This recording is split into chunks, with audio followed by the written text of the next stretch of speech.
سفر پر تھے، ایک غیر مسلموں کی بستی میں رات آ گئی، مگر انہوں نے ان مسلمانوں کو اپنے یہاں مہمان نہیں ٹھہرایا، تعصب اور حسد کی وجہ سے۔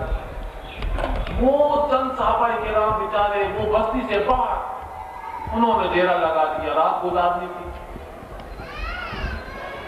رات کا کچھ وقت گزر گیا، اس بستی کا جو سردار تھا اس کو کوئی تکلیف لاحق ہوئی، ان بستی والوں کے پاس جتنا ممکن طور پر علاج ہو سکتا تھا وہ انہوں نے کیا، مگر اس کی تکلیف بڑھتی چلی گئی۔ تو اس کی ایک خادمہ دوڑی ہوئی باہر بستی سے ان صحابہ کرام کے پاس آئی اور اسے کہا کہ یہ صورتحال ہو گئی، ہمارا سردار سخت مصیبت میں تکلیف میں ہے، ہم جتنا علاج کر سکتے تھے ہم نے کیا، افاقہ نہیں ہو رہا، اگر آپ کے پاس کوئی چیز ہو تو آپ مہربانی کریں۔ ان صحابہ کرام کے خیال میں یہ بات آئی کہ تم لوگوں نے ہم سے اتنی ہمدردی نہ کی، مسافر کو مہمان ٹھہرانا تو ہر سوسائٹی میں ہے، تم نے اتنا بھی نہ کیا، اب ہم علاج تو کریں گے مگر اس کے بدلے میں ہم کچھ بکریاں لیں گے۔ انہوں نے کہا ٹھیک ہے۔ ایک صحابی وہاں تشریف لے گئے اور انہوں نے سورۃ الفاتحہ پڑھ کر اس مریض پہ دم کر دیا اور اس کی تکلیف دور ہو گئی۔ حسب وعدہ انہوں نے کچھ بکریاں پیش کر دی۔ وہ صحابہ وہ بکریاں لے کر آقا علیہ السلام کی بارگاہ اقدس میں حاضر ہو گئے۔ جیسا کہ تمام صحابہ کا معمول تھا، کوئی بات ہوتی تو آقا علیہ السلام کی بارگاہ اقدس میں پیش ہو کر سارا ماجرا عرض کرتے اور جو حضور حکم فرماتے وہی دین ہوتا، پھر اس پر عمل درآمد ہوتا تھا۔ حضور کی بارگاہ میں حاضر ہو گیا کہ یا رسول اللہ، یا حبیب اللہ، یہ ماجرا ہوا ہے اور ہم یہ بکریاں لے آئے ہیں، اب ہمیں خبر نہیں کہ دین کا حکم کیا ہے، یہ ہمارے لیے حلال ہے کہ نہیں ہے یہ بکریاں۔ تو بیان کیا جاتا ہے آقا علیہ السلام مسکرا دیے، حضور نے فرمایا تم نے ٹھیک کیا، یہ تمہارے لیے حلال ہیں، میرا بھی ان میں حصہ رکھنا ہے۔ اسی طرح اگر ہم غور کرتے چلے جائیں، بے شمار قرآن کی آیات بھی ہیں، احادیث مبارکہ بھی ہیں جو ان تمام معمولات کو دین کا ایک اہم حصہ ثابت کرتی ہیں، جو حضرات صوفیاء کرام کی بارگاہ ہے اس میں دیکھنے کو ملتا ہے۔ بہر صورت نماز کا حکم دیا جاتا ہے۔ میرے ذہن میں خیال آ گیا کہ کسی نے اعتراض کیا تھا، میرے اوپر سوال کیا تھا ایک غیر مسلم نے، تو نماز کا ذکر آیا، نماز کی تاکید ہے، نماز فرض ہے، نماز کے فوائد بے شمار ہیں۔ تو وہ سوال اور جواب میں آپ کی خدمت عرض کر دوں۔ تو کسی غیر مسلم نے مجھ سے سوال کیا، پاکستان سے باہر تھا میں، کہ آپ لوگ یہ جو عبادت کرتے ہو تو آپ بیٹھ کر اللہ کی عبادت کر لو یا کھڑے کھڑے کر لو، یہ آپ کا کیا ماجرا ہے؟ آپ کھڑے ہوتے ہو، پھر جھکتے ہو، پھر اٹھتے ہو، پھر سجدے میں جاتے ہو، پھر اٹھتے ہو، پھر بیٹھتے ہو، یعنی آپ کا جسم جو ہے وہ کئی حرکات کرتا ہے، تو اس میں کیا بات ہے؟ آپ اپنے اللہ تبارک و تعالی کی عبادت کرتے ہیں تو کھڑے ہو کر لیں یا بیٹھ کے کر لیں، ایک طرح سے کر لیں۔ تو فوری طور پر جو میرے ذہن میں بات آئی وہ میں نے بیان کر دی کہ ہمارا جو دین ہے اس میں کیا عبادات بھی ہیں، معاملات بھی ہیں، تو عبادات ہوں یا معاملات ہوں، ان کے لیے پیارے نبی علیہ السلام نے جو تعلیمات عطا فرمائی ہیں وہ مکمل تعلیمات ہیں. یہ دین بالکل کامل ہے.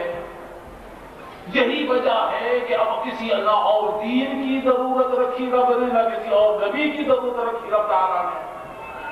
حضرت پیارے نبی علیہ السلام کو رب نے کامل و اکمل بنایا کہ آپ کے تشریف لانے کے بعد کسی نبی کی قطعاً کسی حیثیت میں کوئی حاجت و ضرورت کسی بڑی نوع انسان کو نہ رہی. اور جو دین آپ نے عطا فرمایا وہ اتنا کامل ہے کہ اس پر عمل کیا جائے، نہ دنیا کے اعتبار سے، نہ آخرت کے اعتبار سے، نہ عبادات کے اعتبار سے، نہ معاملات کے اعتبار سے کسی اور چیز کی ضرورت نہیں رہتی. تو میں نے اس سے یہ کہا کہ یہ نماز چونکہ جسمانی عبادت ہے اور عبادات کا نظام مکمل ہے، لہذا اس جسمانی عبادت کو اس طرح ادائیگی کے لیے رکھا گیا ہے کہ انسان کا جسم اپنی زندگی میں معمولات میں جتنی شکل اختیار کر سکتا ہے وہ کرتا ہے. ہم زندگی کے دنیاوی معاملات میں اٹھتے ہیں، بیٹھتے ہیں، ہر قسم کے جو بھی شکل بن سکتی جسم کی وہ ہم بناتے ہیں اور استعمال کرتے ہیں. تو لہذا جو عبادت کے لیے یہ جسم ہم اپنے رب تعالیٰ کی بارگاہ میں پیش کرتے ہیں تو جتنی شکلیں اس جسم کی بن سکتی ہے ہر شکل میں ہم اللہ تعالیٰ کی عبادت کرتے ہیں تاکہ جسم کی یہ عبادت مکمل ہو جائے، ایک کامل عبادت بن جائے، کیونکہ ہمارا نظام کامل ہے. ایک سوال نماز کے بارے میں آقا علیہ السلام کی مبارک بشری حیات میں بھی یہودیوں نے کیا تھا. میرا ذہن ادھر چلا گیا، آپ سے عرض کروں. آقا علیہ السلام کی بارگاہ اقدس میں کچھ یہودیوں نے یہ سوال کیا، اعتراض اٹھایا. انہوں نے کہا حضور مسلمان جب نماز کے لیے کھڑا ہوتا ہے تو شیطان اس کے اندر وسوسے ڈالتا ہے، اس کے خیال کو بھٹکانے کی کوشش کرتا ہے. وہ شیطان پوری طاقت و قوت کے ساتھ انسان کے ذہن پر غالب آنے کی کوشش کرتا ہے تاکہ نماز سے وہ بھول جائے، بھٹک جائے. مگر یہودیوں نے کہا کہ ہم جو اپنی عبادت کرتے ہیں تو شیطان ہمیں نہیں بھٹکاتا، شیطان وہاں مداخلت نہیں کرتا، ہم تو بڑے آرام سے جو عبادت کرنی ہوتی ہے ہم وہ کر لیتے ہیں. ان کے فاسد ذہنوں میں شاید جو بھی بات رہی ہوگی، شاید یہ خیال رہا ہوگا کہ وہ یہ ثابت کریں کہ ان کا جو عبادات کا نظام ہے وہ زیادہ مکمل ہے، زیادہ بہتر ہے. شاید ان کے ذہنوں میں یہی بات رہی ہوگی. حدیث پاک بتلاتی ہے کہ آقا علیہ السلام کے ساتھ حضرت سیدنا ابو بکر صدیق رضی اللہ تعالیٰ عنہ بھی بیٹھے تھے. تو آقا علیہ السلام نے حضرت ابو بکر صدیق رضی اللہ تعالیٰ سے فرمایا اے ابو بکر تم جواب دو اس کا. تو حضرت سیدنا صدیق اکبر رضی اللہ تعالیٰ عنہ نے جو فیض اور جو نور ہدایت آقا علیہ السلام سے ان کو ملا تھا، الحمدللہ ثم الحمدللہ، اسی کی روشنی میں آپ نے جواب دیا. آپ نے فرمایا ان یہودیوں کو یہ مجھے بتاؤ، ایک مکان ہے جو ویران ہو گیا، ٹوٹ پھوٹ گیا، وہ کھنڈر بن گیا، نہ کوئی وہاں آتا ہے نہ کوئی جاتا ہے، اور ایک مکان ہے جو مضبوط بنا ہوا ہے اور لوگ اس میں رہتے ہیں، اس میں لوگوں کے سامان بھی ہیں، اسباب بھی ہیں، مال خزانہ بھی ہوتا ہے. تو مجھے یہ بتاؤ ڈاکو حملہ کرنا چاہتے ہیں، وہ جو مکان ویران و برباد ہو چکا ہے کیا ڈاکو وہاں جا کر حملہ کریں گے یا جو مکان آباد ہے یہاں مال خزانہ ہے وہاں آ کر حملہ کریں گے؟ یہودیوں نے کہا ظاہر بات ہے وہ جو مکان ویران ہو گیا، برباد ہو گیا، بچائی کچھ نہیں اس میں، وہاں وہ ڈاکو کیا لینے جائیں گے؟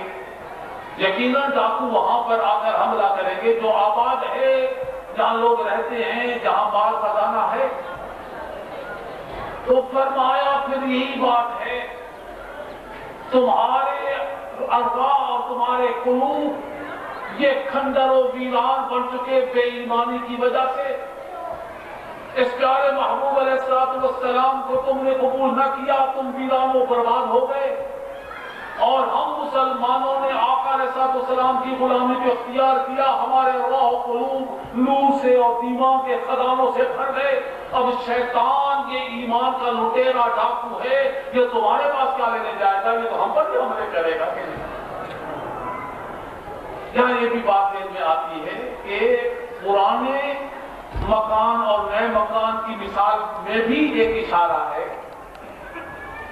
کہ گویا یہودیت کا پہلے مکان تھا، جب حضرت موسیٰ علیہ السلام آئے، بنو اسرائیل کے نبی آئے تو یہ مکان تھا۔ یہ اشارہ اس بات کی طرف ہے گویا، مگر برباد و ویران کیوں ہو گیا کہ آقا علیہ السلام کے تشریف لانے کے بعد تو کوئی راستہ نہیں تھا سوائے اس کے کہ جو آقا علیہ السلام کی ذات پاک پر ایمان لایا جائے، اس کے سوا آبادی کا کوئی راستہ نہیں تھا، اور آج بھی اس کے سوا آبادی کا کوئی راستہ نہیں ہے۔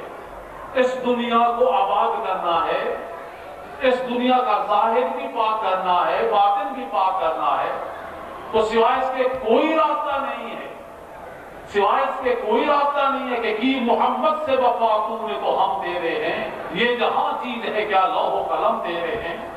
اور دنیا کی تاریخ بتلاتی ہے کہ جن لوگوں نے پیارے آقا علیہ السلام کی سچی اطاعت و غلامی کو اختیار کیا، چاہے وہ خاک نشین ہوتے تھے مگر بڑے بڑے محلات والوں کے اوپر وہ غالب آئے، یہ حقائق تاریخ میں موجود ہیں۔ اور پیارے آقا علیہ السلام کے علاوہ یہاں تک بفرض آقا علیہ السلام نے خود بیان فرمایا، بیان کیا جاتا ہے عمر رضی اللہ تعالی عنہ ایک دن وہ تورات کی کچھ اوراق جو وہاں دستیاب تھے آقا علیہ السلام کی بارگاہ میں لے آئے۔